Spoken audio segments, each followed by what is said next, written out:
श्री स्वामी समर्थ. गुरुवार, शुभ गुरुवार.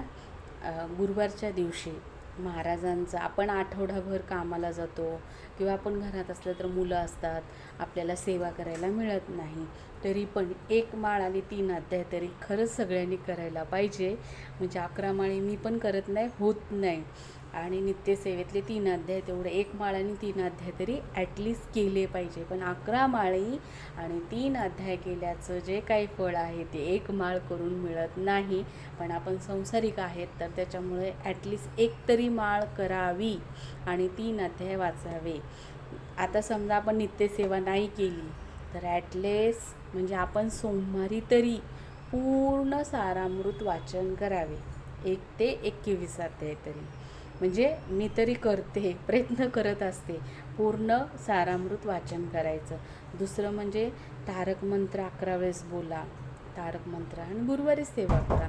तारक मंत्र 11 वेळेस बोला. तसेच 14वा अध्याय, 18वा अध्याय गुरुचरित्रातला, म्हणजे ते वेगवेगळे पुस्तक मिळतात छोटे, तर 14वा अध्याय आणि 18वा अध्याय ह्याचं पठण करावं. कारण एरवी आपण वाचत नाही, पण ॲटलिस्ट गुरुवारी तरी 14वा आणि 18वा अध्याय पठण करावा.